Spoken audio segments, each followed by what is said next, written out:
Buenas noches, hermanos. Es un verdadero honor estar parada delante de ustedes y compartiendo la palabra de esta noche. Y les pido que por favor me acompañen a orar antes de empezar. Señor Jesús, te damos gracias por lo que has venido haciendo en nuestras vidas. Gracias por cada una de las pruebas, Señor, porque hoy día podemos ver que nuestra fe ha sido fortalecida, Señor, que tú has cambiado nuestra inseguridad en confianza y has puesto muchísima paz en lugar de ansiedad, Señor. Te pedimos que a medida que escuchamos esta palabra, Señor, nuestros corazones puedan estar atentos y listos, Señor Jesús, para responder al llamado que tú nos haces en esta noche. Tendríamos este tiempo en el poderoso nombre de Jesús. Amén. La palabra de esta noche que el Señor ha puesto en mi corazón se llama como saetas en mano del valiente. Esta palabra vino a mi corazón desde el 1 de enero, cuando recibí un mensaje del Señor muy bonito a través de una de las adolescentes de esta parte de su pueblo. Ella me envió un lindo mensaje donde me decía lo que el Señor esperaba de mí. Y la realidad es que eso llenó mi corazón y me dio una nueva dirección para empezar una nueva búsqueda del Señor con un nuevo propósito. Y la realidad es que Él llenó mi corazón de una nueva carga muy especial por los adolescentes y jóvenes de esta parte de su pueblo, de la Iglesia Cristiana Camacho. Por eso vengo orando desde el 1 de enero por cada uno de nosotros, nombre a nombre, para que cada uno de nosotros pueda ser testigo de, como dice en la palabra en 1 de Juan 1, del 1 al 2, lo que era desde el principio, lo que hemos oído, lo que hemos visto con nuestros ojos, lo que hemos contemplado y palparon nuestras manos tocante al verbo de vida. Porque la vida fue manifestada y la hemos visto y testificamos y os anunciamos la vida eterna, la cual estaba con el Padre y se nos manifestó. Lo que hemos visto y oído, eso os anunciamos. Y la verdad es que el Señor quiere que cada uno de nosotros tenga una experiencia personal con Dios, una experiencia que no sea solamente basada en lo que hemos aprendido, en lo que estamos leyendo, sino que veamos realmente el obrar de Dios abriendo el mar rojo delante de nosotros o deteniendo el sol en medio del día delante de nosotros. Las mismas experiencias que tuvieron Moisés y Josué, lo mismo quiere hacer el Señor contigo hoy en estos tiempos. Y la realidad es que mientras preparaba esta palabra, meditaba y al mismo tiempo el Señor me mostraba el increíble cuidado que ha tenido con cada una de sus vidas. Y quiero celebrar en esta noche la persistencia de sus padres en buscar siempre lo mejor para ustedes, porque el Señor los ha guardado para este tiempo y los ha guardado para preservación de vida. Pero no van a poder ser usados gloriosamente a menos que ustedes asuman la responsabilidad del cuidado de su salvación. Esta palabra tiene como propósito animarlos a ocupar el lugar que Dios tiene para ustedes de una forma individual, radical y activa, y que puedan ver la mano de Dios poderosamente en sus vidas. Pero también al mismo tiempo va a ser una advertencia para que ustedes no se salgan del camino y cometan los mismos errores que muchos jóvenes en el pasado han cometido. Pero tampoco quiero desanimar al resto de jóvenes ya adultos, porque quizás también nosotros tenemos muchas preguntas y una de las preguntas más importantes es ¿por qué estamos en esta cuarentena? ¿Por qué estamos atravesando tantas pruebas? Y la verdad es que en ambos casos Dios te está preparando, está refinando tu vida para afinar tu ministerio y para que el impacto de tu testimonio sea mayor y más grande. Porque cuando termine la prueba y tu corazón roto sane, o cuando veas la mano de Dios abriendo puertas nuevamente, tú puedes exclamar, así como lo hizo David en el Salmo 40, del 1 al 3. Pacientemente esperé a Jehová, y se inclinó a mí y oyó mi clamor. Y me hizo sacar del pozo de desesperación, del lodo cenagoso. Puso mis pies sobre peña y enderezó mis pasos. Puso luego en mi boca cántico nuevo, alabanza a nuestro Dios. Verán esto muchos y temerán y confiarán en Jehová. Porque la realidad es que el Señor ha permitido en su gran misericordia que este encierro empiece afectando directamente a su pueblo, porque somos nosotros los que no nos podemos reunir. Porque la Biblia dice en alguna parte, porque es necesario que el juicio de Dios empiece por su casa. Pero cuando esta prueba termine y el Señor nos abre las puertas de forma individual, distinta, unos a los otros, estaremos refinados y listos para que cada uno pueda compartir el testimonio de cómo ha visto el poder de Dios moviéndose en sus vidas o en mi vida. Porque además de todo, cuando esta prueba termine, nos vamos a enfrentar a una nueva generación con un corazón más duro y más rebelde, porque el mundo no ha podido atravesar esta prueba. Muchos de ellos han entrado en una gran depresión o están en un laberinto sin esperanza, pero nosotros no, tenemos una esperanza segura. La Biblia dice que es nuestra ancla firme del alma.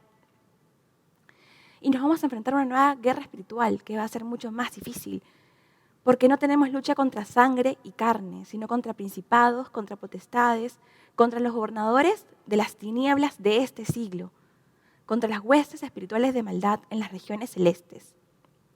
Pero la verdad es que tenemos que estar dispuestos para que el Señor siga tratando nuestras vidas y moldeándolas. Pero la buena noticia, queridos jóvenes, es que esta batalla ya está ganada, porque la victoria la ganó el Señor Jesús hace 2000 años, cuando en el Calvario Él dijo: consumado es. Así que hoy día solamente el Señor nos va a dirigir a que cada uno tome su puesto en una batalla. Porque Dios no quiere un ejército temeroso, pero sí quiere un ejército cuidadoso. Un ejército que sepa planificar bien cada uno de sus actos y que piense en una estrategia que lo pueda ayudar a alcanzar almas y a mantener y a cuidar su salvación. Dios nos va a dar una estrategia nueva a cada uno de forma personal e individual. En el mundo, cuando empiezan una batalla, normalmente se reúnen todos y empiezan a planificar cómo van a tomar estos nuevos territorios, cómo van a vencer al enemigo. Del mismo modo, Dios quiere que tú seas consciente de cuáles son las cosas que pueden afectar a tu corazón y que puedan estar evitando que tú realmente cumplas el propósito de Dios en tu vida. Porque sí, puede ser que este virus sea un arma enemigo para detenernos, para inmovilizarnos, para llenar nuestro corazón de temor. Pero Dios, en medio del temor, quiere fortalecer tu fe y hacerte valiente. Es todo lo opuesto. Y vamos a estudiar la vida de un joven que vivió perseguido por el temor. Pero voy a empezar poniendo el ejemplo de tus padres. El salmista en el Salmo 127 empieza diciendo: si Jehová no edifica la casa, en vano trabajan los edificadores. Si tú tienes un padre creyente o un líder espiritual, tienes que tener la seguridad de que tus padres creyentes o espirituales ya han trazado una estrategia, han fundamentado sus vidas o tu hogar bajo la roca. Ya tienen la victoria asegurada. Luego, ¿qué dice? ¿Cuál es la consecuencia de esta fortaleza? Dice en el Salmo 127, el 4 al 5, como saetas en manos del valiente, así son los hijos habidos en la juventud. Tú eres una saeta escogida por Dios con un propósito personal para cumplirlo en este tiempo. Del mismo modo, Isaías lo dice en el capítulo 49, versículo 1 al 2. Oídme costas y escuchad pueblos lejanos. Jehová me llamó desde el vientre. Desde las entrañas de mi madre tuvo mi nombre en memoria y puso mi boca como espada aguda, me cubrió con la sombra de su mano y me puso por saeta bruñida. Me guardó en su aljaba. Ahorita, quizás tú estás en la parte del bruñir, del trato de Dios. Pero Isaías en este caso tenía la completa conciencia de que Dios lo había llamado desde el vientre de su madre. Y Isaías no era un hombre común, era una persona de la realeza, porque era primo de Usías, del rey de Israel. Él tenía un llamado para enviar el mensaje a todos los pueblos, a los pueblos lejanos de la tierra. Quizás el Señor te puede usar en este país o te puede usar en otro país, yo no lo sé. El Señor es el que ya tiene un plan para ti, pero depende de ti cumplirlo. Desde que ustedes estaban en el vientre de sus madres, el Señor ya sabía que ibas a atravesar por esta cuarentena. El Señor te estaba preparando para una misión específica e individual, porque aunque en Occidente no estemos luchando hasta la sangre por ser cristianos, sí estamos viviendo el temor del virus. Tenemos temor de que el virus pueda llevarse en nuestra vida o en la vida de algún familiar. o que de repente se pueda llevar nuestros sueños, nuestros planes o nuestro futuro. Pero Dios, porque la Biblia dice, pero Dios siempre tiene un plan. Y Él tiene un plan para ti. Tanto en el Salmo 127, el salmista escribe hablando de su proyecto de vida. El proyecto de vida, tu proyecto de vida, empieza con el proyecto de vida de tus padres o de tus líderes, que sin duda será poner a Dios como fundamento de tu hogar, como ya lo dije. Pero así tus padres no sean creyentes, tú tienes un Padre celestial que tiene un proyecto para ti. La Biblia dice que Jehová me llamó desde el vientre. Desde las entrañas de mi madre tuvo mi nombre en memoria. Y el Señor está llamando. La pregunta es si es que tú vas a responder. Las saetas que Dios va a usar tenían que ser refinadas, ilustradas, para que tengan brillo y para que tengan forma, y para que se dirijan directamente al objetivo del arquero. Este proceso del bruñido sirve para sacar el mayor provecho, porque sirve para darle la forma a la flecha. El herrero pone el metal al fuego y una vez a cierta temperatura le da forma y las bruñe para sacarles brillo. Pero vamos a llevar los procesos reales y mecánicos al lado espiritual. El bruñido aumenta la dureza del metal y mejora la integridad de la superficie de la flecha. Entonces hay un aumento de productividad. Si no soporta este proceso, no va a ir directamente, no va a tener una función, digamos, con el objetivo de llegar a la meta. Las herramientas de un bruñido pueden ser de otro metal duro, de cerámica o incluso de diamante.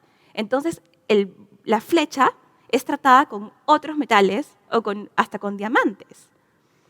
Pero esta dureza va a evitar de que no tenga un desgaste el metal de la flecha. Y en ocasiones Dios usa a nuestros padres para que todos los días nos recuerden o nos digan cosas que realmente no queremos hacer, o tenemos líderes que nos están aconsejando continuamente a ir por el camino que Dios quiere para ti, para tu bien, para que te vaya bien a ti, como dice en la palabra, o tienes amigos. Pero esta continua, digamos, abrasión que sucede entre los metales y la flecha, van a hacer que sea más resistente, que perdure más tiempo en el fuego y además que tenga más tiempo de vida.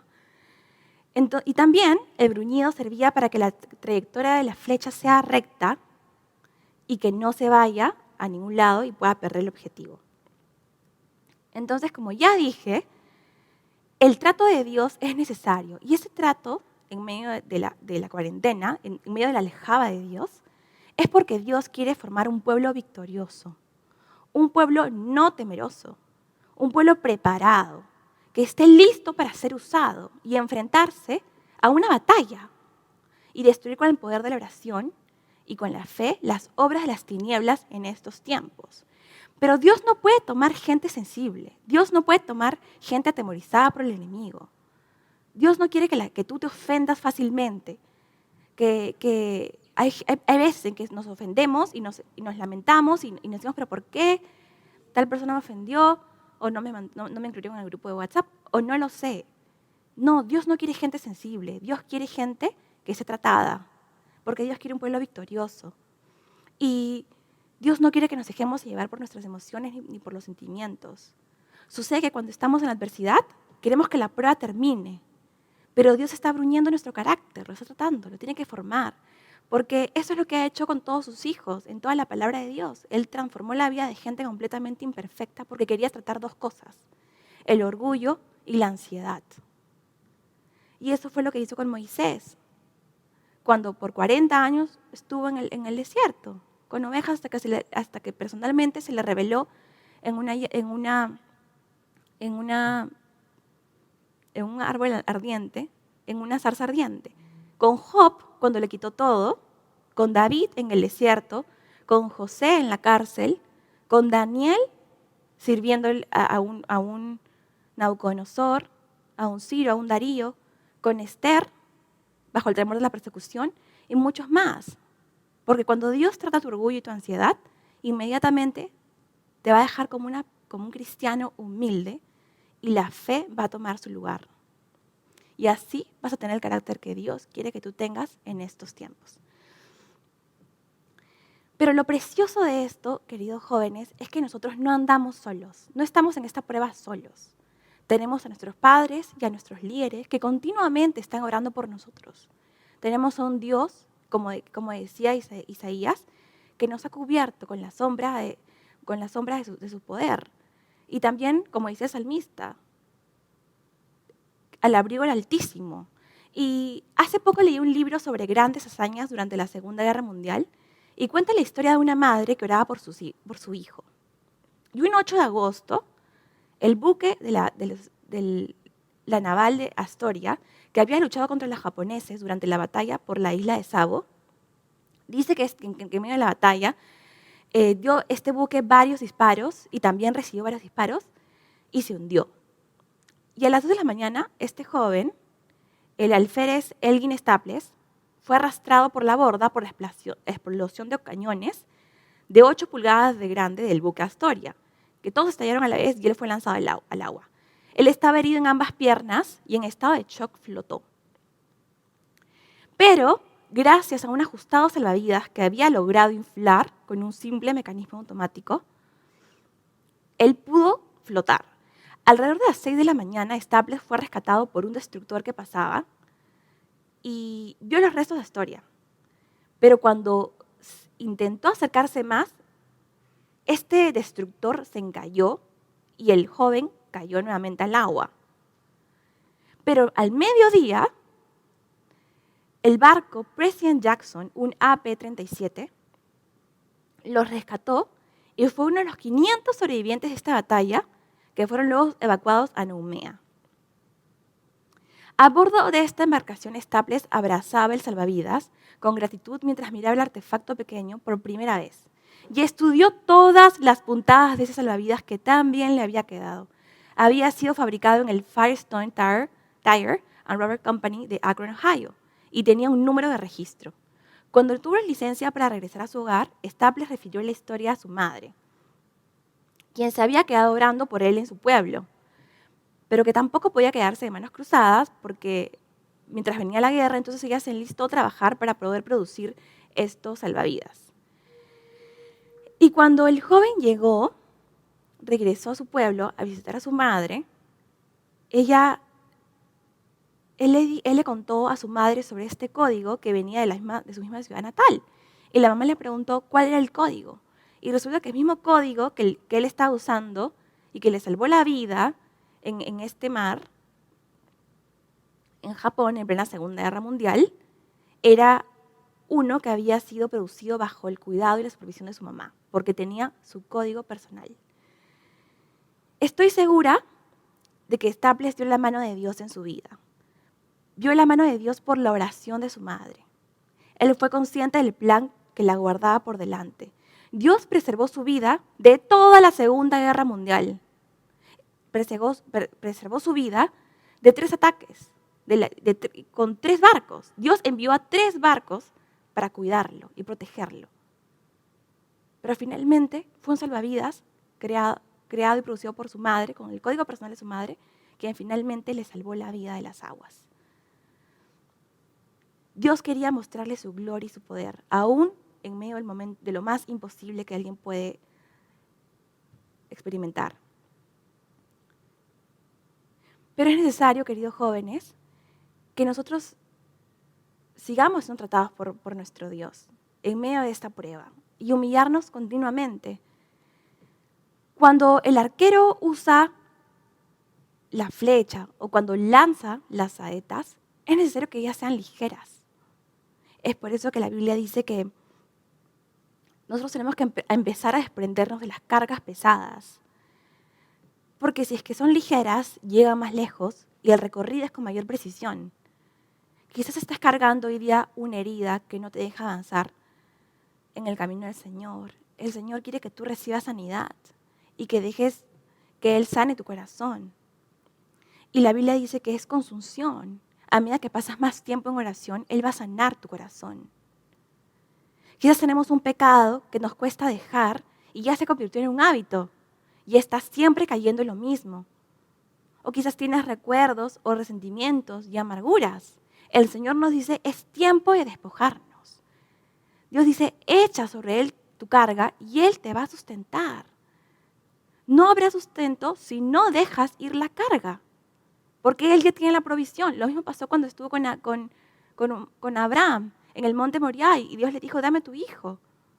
El Señor no le negó porque ya tenía la provisión. Necesitamos reconocer que solos no podemos y clamar para que la voluntad de Dios se haga en nuestras vidas es demostrarle nuestra necesidad a Dios. Y Él va a empezar a limpiar cualquier falla que hay en nuestro corazón. Una saeta no puede ser usada si es que tiene rajaduras o tiene fallas superficiales. Por eso tenemos que entregarle al Señor y ser tratados por Él, nuestro corazón. Pero así como hubo personas que creyeron en Dios y no temieron a los procesos de la prueba como José, David, Daniel y tantos jóvenes, también hubo jóvenes en la palabra que no quisieron responder al llamado de Dios y las consecuencias fueron catastróficas, no solo para ellos, sino también para su pueblo. Tenemos el ejemplo de Caín, cuando tuvo celos y mató a su hermano porque no pudo presentar una ofrenda agradable a Dios. Caín no tenía fe, Caín solamente experimentaba una fe superficial. Pero Caín sabía hacer lo bueno, porque sus padres les habían enseñado lo mismo, tanto a Caín como a Abel. Incluso después de que él mató a su hermano, a Abel, por los celos, Dios le dijo, ¿acaso no sabes? Si bien hicieres, no serás enaltecido, y si no hicieres bien, el pecado está a la puerta. Con todo esto a ti será su deseo y tú te enseñorearás de él. Si andamos delante de Dios, Él nos va a dar el poder para resistir el pecado y para poder ser llenos de su Espíritu Santo y poder dar muerte a nuestra vida, cualquier aspecto carnal en nosotros. También sucedió con los hijos de Elí. La Biblia dice en 2 Samuel 2, 12, 17 y 22, los hijos de Elí eran hombres impíos y no tenían conocimiento de Jehová. Era pues muy grande delante de Jehová el pecado de los jóvenes, porque los hombres menospreciaban las ofrendas de Jehová. Pero Elí era muy viejo y oía de todo lo que sus hijos hacían con todo Israel y cómo dormían con las mujeres que velaban a la puerta del tabernáculo de reunión. Tristemente, los hijos de Elí menospreciaban las ofrendas de Dios y tampoco respetaban a las personas que se acercaban al templo. Las menospreciaban y siempre buscaban su beneficio personal. Y la verdad, queridos jóvenes, es que ninguno de nosotros tiene la excusa para evitar que tú o que yo no seamos responsables de nuestra búsqueda personal con Dios. Si bien es cierto, tú asistes a una congregación, la iglesia no te va a dar la salvación. Tú tienes que vivir y cuidar tu salvación. Tus papás no te van a dar la salvación. Te la va a dar Dios, porque Dios no tiene nietos, Dios tiene hijos. Y esto es algo que yo continuamente me lo tengo que recordar. Porque yo vivo en un hogar cristiano y la verdad es que escucho bastante a mi papá hablar de Dios siempre. Y mi mamá también estudia todos sus cursos todos los días con un volumen muy alto. Entonces yo estoy completamente todos los días expuesta a la palabra de Dios. Pero depende de mí el buscar a Dios, no depende de ellos. En Miqueas 6:8 dice, oh hombre, Él te ha declarado lo que es bueno y qué pide Jehová de ti, solamente hacer justicia y amar misericordia y humillarte ante tu Dios. Dios quiere que llevamos a cabo su palabra y que no sea una fe o una teología o un aprendizaje de un curso más. Porque venir a la iglesia no es un curso de universidad, no es un curso del colegio. Venir a la iglesia o reunirte en Zoom es buscar a Dios de forma individual y personal. Nadie te puede exigir. Pero lo más importante y lo que yo practicaba cuando era más joven es que yo me encerraba en mi cuarto y lloraba muchísimo en lo secreto porque a mí me daba vergüenza que mi mamá me vea orar. Entonces yo oraba en las noches. Y yo oraba en las noches porque no tenía mucha vergüenza de joven que me vean orar. Y la verdad es que la consecuencia de los hijos de Elí, por su responsabilidad de buscar a Dios, fue grave. Porque Dios le dijo, yo había dicho que tu casa y la casa de tu padre andarían delante de mí perpetuamente. Mas ahora ha dicho Jehová, nunca yo tal haga, porque yo honraré a los que me honran y los que me desprecian serán tenidos en poco. Si tú honras a Dios, Él te va a honrar, pero si tú lo desprecias, Él te va a tener en poco. He aquí vienen días en que cortaré tu brazo y el brazo de la casa de tu padre, de modo que no haya anciano en tu casa. Verás tu casa humillada, mientras Dios colma de bienes a Israel, y en ningún tiempo habrá anciano en tu casa. Si tú desprecias a Dios, no vas a tener bendición, no va a haber un fruto estable en tu casa. El varón de los tuyos que yo no corte de mi altar será para consumir tus ojos y llenar tu alma de dolor. Y luego dice, y todos los nacidos en tu casa morirán. Y de verdad que es muy fuerte leer las consecuencias que vinieron sobre los hijos de Elí por no disponer su corazón en buscar a Dios. Y lo mismo pasó con los hijos de Samuel. En 1 Samuel dice, no tengo acá el capítulo exacto, aconteció que habiendo Samuel envejecido, puso a sus hijos por jueces sobre Israel. Y el nombre de su hijo primogénito fue Joel, y el nombre del segundo Abías. Y eran jueces en Beerseba. Pero no anduvieron por los caminos de su padre, antes se volvieron tras la avaricia, dejándose sobornar y pervirtiendo el derecho. Los hijos de Samuel representaban para el pueblo simplemente como una especie de gobernantes, como los gobernantes actuales. Estaban simplemente ahí de nombre, pero no eran realmente gente convertida al Señor. Porque ellos lucraban con el poder. Ellos se volvieron a la avaricia, al dinero, se dejaron sobornar y permitieron el derecho. Fueron injustos. Y hoy en día es lo mismo. Hoy en día podemos ver cómo los gobernantes, o de repente los hijos de los cantantes, o mejor dicho, los jóvenes de Hollywood que eran hijos de pastores, que luego que ellos cantaban en las iglesias, cantaban precioso, se fueron tras la avaricia y el engaño de Hollywood. Y sus vidas ahora son una decadencia. Entonces, ni tú ni yo estamos libres de no caer por el pecado de la avaricia, de querer más y más y más. Es un peligro. Por eso que tú y yo tenemos que recordar siempre que nosotros somos cristianos y después somos arquitectos, después somos abogados, después somos atletas, después somos economistas. Y todo lo que somos es para la gloria de Dios. Y si tenemos alguna duda sobre cuál es nuestra identidad en el Señor o cuál es nuestra herencia en Él, los invito a estudiar Efesios. Porque claramente Dios describe cuál es nuestra identidad en Cristo. Y la voy a parafrasear. Para que el Dios de nuestro Señor Jesucristo, el Padre de Gloria, nos dé espíritu de revelación y de sabiduría y de conocimiento en Él. Para que alumbrándonos en los ojos de nuestro entendimiento, sepamos cuál es esa esperanza a la que Él nos ha llamado. Y cuáles son las riquezas de la gloria de su herencia en los santos.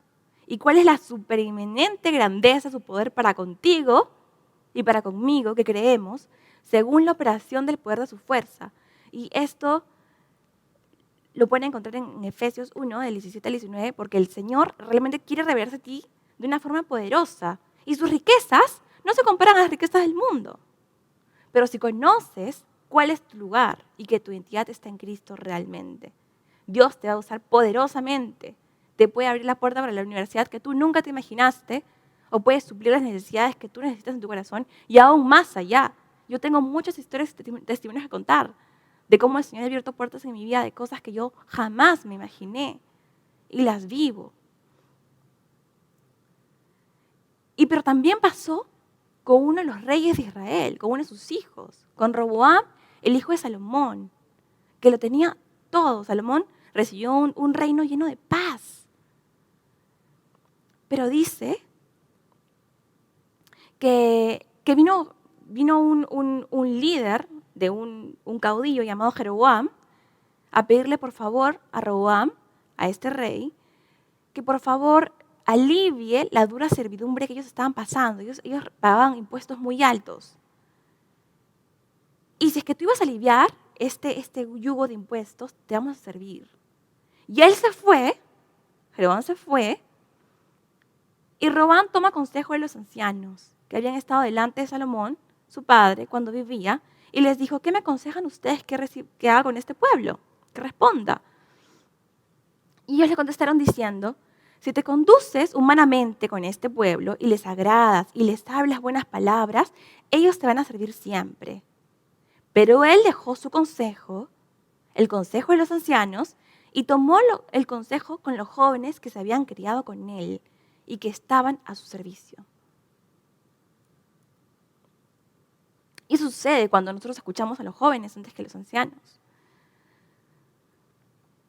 Vamos a ver cuáles fueron las consecuencias. Porque realmente Roboam tenía un problema de fondo. A pesar de ser hijo del rey Salomón, del hombre más sabio de la tierra, que lo pudo haber convencido de que él necesitaba tener una relación con Dios, él no. Dice que él no tenía un corazón para buscar a Dios.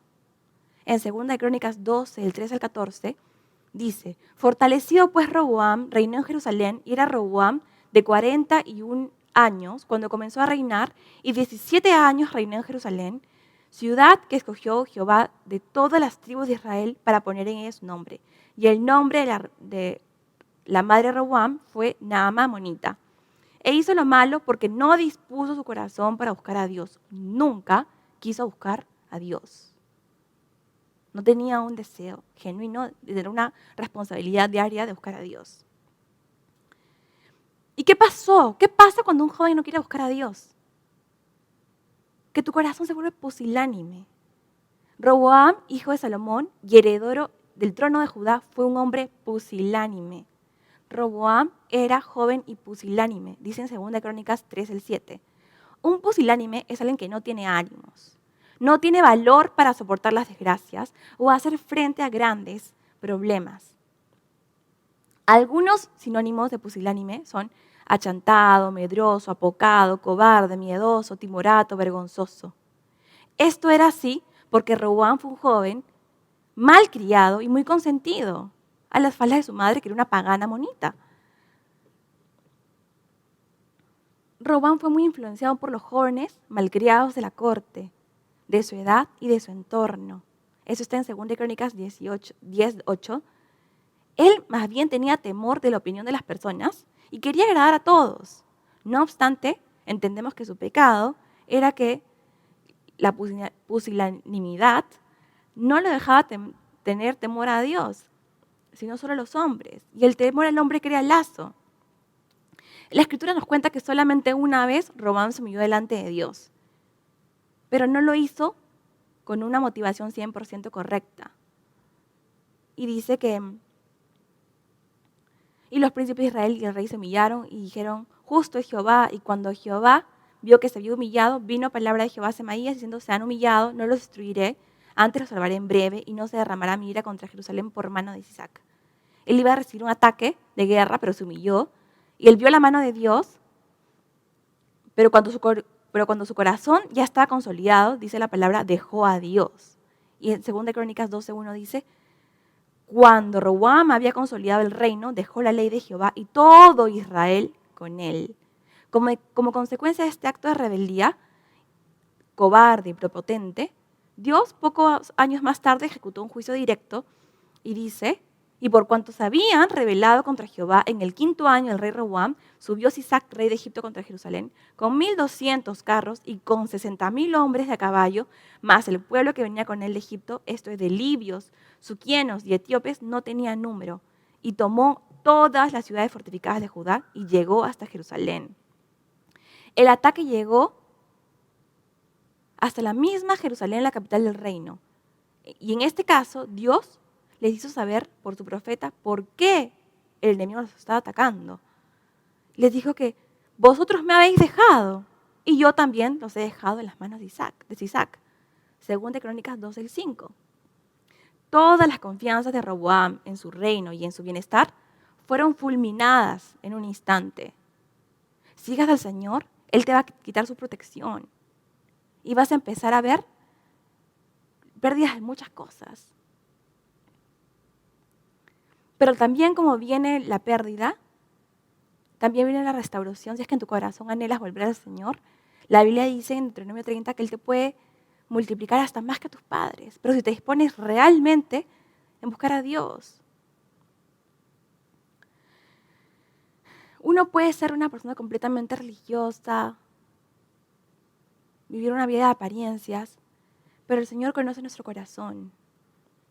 Roboam se humilló muy poquito, él solamente dispuso a Dios, buscar a Dios cuando estaba pasando momentos difíciles, pero la Biblia dice que él nunca lo hizo de corazón, porque no dispuso su corazón para buscar a Dios. Y trajo una consecuencia sobre Judá, sobre la misma alabanza. Dice, Judá hizo lo malo ante los ojos de Jehová y le enojaron más que todo lo que sus padres habían hecho en sus pecados que cometieron. O sea, Judá fue de mal en peor. Eso está en 1 Reyes 14, 22 al 24. Porque ellos también se edificaron lugares altos, estatuas e imágenes de acera, en todo collado alto y debajo de todo árbol frondoso. Hubo también sodomitas en la tierra, e hicieron conforme a todas las abominaciones de las naciones que Jehová había echado delante de los hijos de Israel. Roboam quiso tener al pueblo contento y nunca se definió por Dios. Dios está constantemente buscando a gente que quiera tener un corazón recto con Él para mostrar su poder. Esto va a implicar negarse a uno mismo, entrar por esa puerta estrecha y hacer su voluntad. Quizás nos va a costar un precio, pero es necesario si quieres ver la mano de Dios en tu vida, la bendición espiritual y también la natural. Y estos jóvenes crecieron en ambientes cristianos y cada uno se fue tras la debilidad de su corazón. A pesar de ser hijos de líderes naturales y espirituales, ellos no buscaron ni expusieron su corazón en buscar a Dios. Por eso que el Señor nos alerta de que tiene que ser algo personal e individual, de que tienes que tener tú la responsabilidad de tu salvación. Quizás al estar encerrado este último año en casa, tú piensas que todo está bien. Yo, la verdad es que todo este último año estuve encerrada en mi casa y bajo un estrés muy fuerte y yo pensaba que todo estaba bien. Pero la realidad es que yo, poco a poco, sin darme cuenta, puse primero el trabajo. Y toda mi ansiedad y mi cansancio estaban ahí. Y si bien el Señor es fiel, porque Él nos alerta, el Señor nos manda advertencias, jóvenes. Y eso es lo precioso de Dios. El Señor no es un Dios que te va, te va mal, te caes. No, el Señor te alerta, te advierte, te dice, no vayas por ahí, no vayas por ahí, ten cuidado, te puedes secar, te puedes morir con resentimiento, con amargura en tu corazón. No, el Señor es bueno en extremo. Y también puede ser que en ocasiones te puedas sentir decepcionado, desanimado dice que estos jóvenes, los hijos de Elí, no respetaban a nadie en la iglesia. Y la verdad es que, chicos, no hay absolutamente nadie perfecto en este mundo, porque tú eres imperfecto, porque yo soy imperfecta. El único que nos hace perfectos es Dios cuando entramos a su presencia. Y cuando estemos en el cielo, ahí sí, vamos a tener cuerpo de gloria. Pero estamos en un periodo en el que todos estamos no transformados. No podemos fijarnos en los errores de los amigos y tampoco vivir martirizados nosotros por nuestras fallas, sino que conozcamos la gracia de Dios. Y estos jóvenes vivían bajo una gran comodidad y se engañaron y condescendieron con sus pecados y trajeron abajo sus familias y su futuro, sus sueños y sus planes. Pero hay un joven, y ya estoy cerrando, hay un joven que hizo todo lo contrario, hizo todo lo opuesto. Era el joven David. Y este joven, a pesar de haber sido ungido desde muy joven, esperó más de 14 años para ser usado por Dios. Pero así como nosotros tenemos un virus que nos atemoriza, que está detrás de nosotros, que puede estar en cualquier lugar, él vivía bajo el temor del rey Saúl, que quería acabar con su vida. Y él vivió muchos años bajo esa persecución, escondiéndose en cuevas, encerrado, fortaleciendo su comunión con Dios y fortaleciendo su fe. Y entonces hoy en tu casa, quizás encerrado en la aljaba de Dios, siendo preparado. O estás en el caldero bajo la prueba de fuego. Pero el Señor te está refinando para que seas usado de una manera poderosa. Y el rey David, dice la Biblia que nunca hubo un rey de Israel como él. Su reino se extendió, fue el rey más glorioso de toda la historia de Israel. Nunca hubo ni habrá nadie como él. Y de él mismo viene la descendencia de nuestro Señor Jesús. Y en el Salmo 18, él empieza diciendo, te amo Jehová, fortaleza mía. Él había hecho su Dios, nuestro Dios, su Dios personal. Jehová, roca mía, castillo mío, mi libertador, Dios mío, fortaleza mía, en él confiaré. Mi escudo, la fuerza de mi salvación, mi alto refugio. Dios era completamente suyo. Invocaré a Jehová, quien es digno de ser alabado, y seré salvo de mis enemigos. Y él dice que le rodearon ligaduras de muerte, torrentes de perversidad en su corazón lo atemorizaron. Ligaduras del Seol me rodearon, me tendieron lazos de muerte. Pero en mi angustia invoqué a Jehová y clamé a mi Dios, y él me oyó. Él oyó mi voz desde su templo, y mi clamor llegó delante de él a sus oídos. Envió desde lo alto, me tomó, me sacó de las muchas aguas. ¿Pero por qué? Porque él se quedó en la prueba. Porque en el versículo 20 termina diciendo, Jehová me ha premiado conforme a mi justicia, conforme a la limpieza de mis manos me ha recompensado. Porque yo he guardado los caminos de Jehová y no me aparté impíamente de mi Dios, pues todos sus juicios estuvieron delante de mí y no me he apartado de sus estatutos. Fui recto para con él y me he guardado de mi maldad, por lo cual me ha recompensado Jehová conforme a mi justicia, conforme a la limpieza de mis manos delante de su vista. Con el misericordioso te mostrarás misericordioso y recto para con el hombre íntegro. Limpio te mostrarás para con el limpio y severo serás para con el perverso. Y con esto voy a cerrar. Él había guardado el camino de Dios y no se había apartado impíamente a pesar de la persecución, del temor de perder su vida. Pero hay algo precioso que Dios quiere que tú también sepas y que David lo dejó como un estatuto para ti, un camino. Dios es el que me ciñe de poder y quien hace perfecto mi camino, quien hace mis pies como de ciervas y me hace estar firme sobre mis alturas, quien adiestra mis manos para la batalla, para entesar con mis brazos el arco de bronce.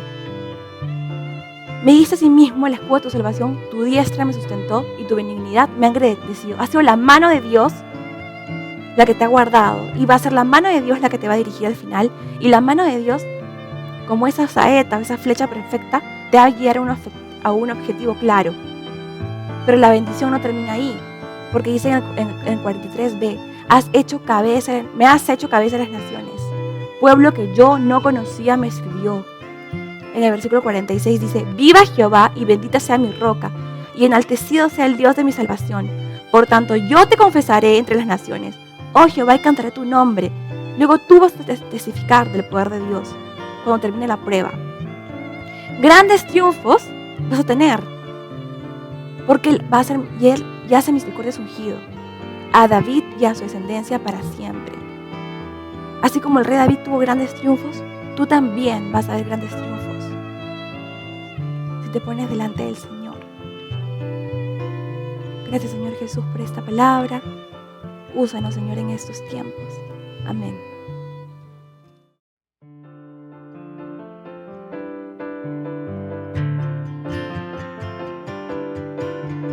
Soy una saeta en la aljaba de Dios, su mano me toma y me da dirección. Estoy preparado, Él me puede lanzar, juntos pelearemos y vamos a ganar. A pelear es la batalla final. A pelear es la batalla final. Soy una saeta en la aljaba de Dios, su mano me toma y me da dirección. Estoy preparado y me puede lanzar, juntos pelearemos y vamos a ganar. A pelear es la batalla final. A pelear es la batalla final. Con mi Dios yo saltaré los muros. Con mi Dios ejércitos derribaré. Con mi Dios yo saltaré los muros. Con mi Dios ejércitos derribaré.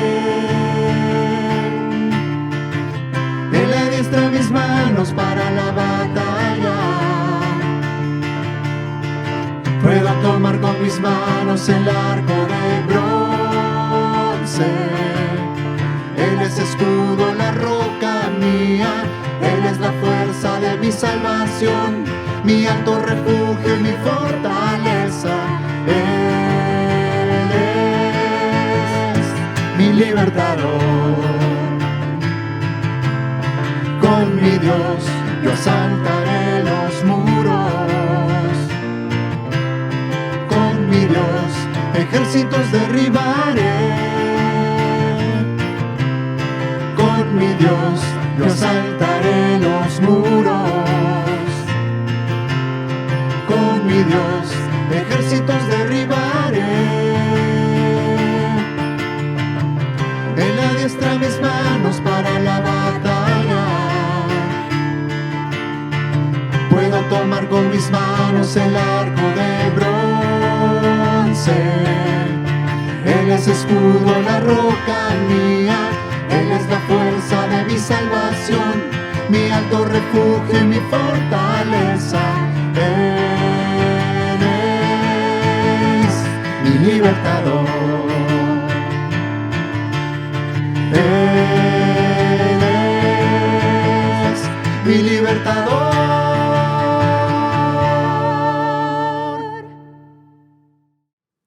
Le damos gracias a Dios por su palabra, que siempre llega en el momento preciso. Esta noche el Señor está buscando que asumamos la responsabilidad de lo que se nos ha encomendado. ¿A dónde queremos ir? En la palabra se habló que somos como saetas. Les hago una pregunta. ¿Queremos dar en el blanco? Podemos hacerlo, hermanos, porque tenemos el consejo cerca a nosotros, tenemos a Dios de nuestro lado. Dice la palabra en Salmo 145, en el versículo 18, cercano está Jehová a todos los que le invocan, a todos los que le invocan de veras. Y esta noche muchos de nosotros queremos invocar a Dios de verdad, con sinceridad. Nosotros podemos ser de preservación de vida, para bendición.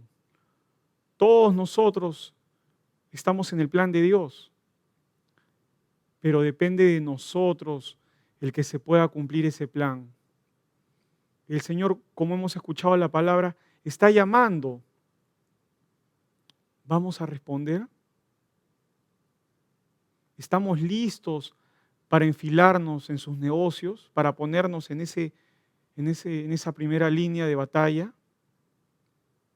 Respondamos al llamado, hermanos, con valentía, sabiendo que el seguir a Cristo tiene un precio, pero estamos dispuestos a pagar ese precio.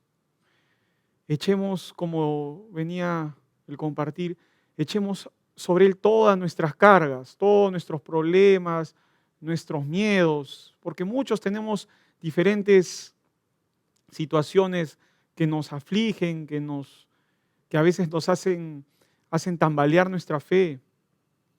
Él quiere revelarse a nosotros, pero Él necesita que esta noche cada uno de nosotros lo escuchemos. Que no seamos como ese Roboam, quien decidió escuchar a los jóvenes como él y tuvo un carácter miedoso, pusilánime.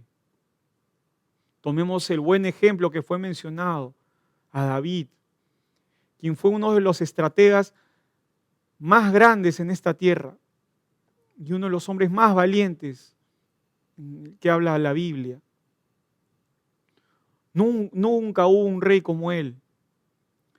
Él puso en Dios su confianza y fue respaldado por el Señor.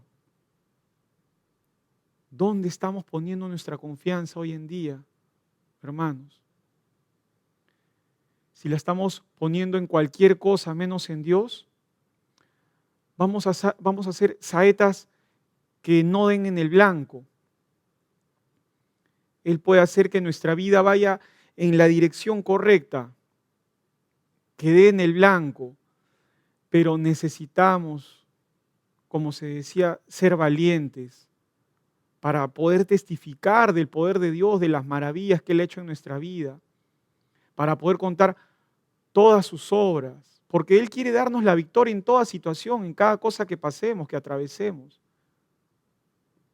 Pero tenemos que ponernos de su lado, dispuestos a obedecer y a descansar en Él. Y como consecuencia, nuestra vida vaya como una flecha ligera que puso todo lo pesado en el Señor y que ahora va por el rumbo correcto, de la mano de Dios, hasta dar en el blanco. Para que finalmente, jóvenes, el plan de Dios se pueda cumplir en nuestra vida. Que Dios los bendiga.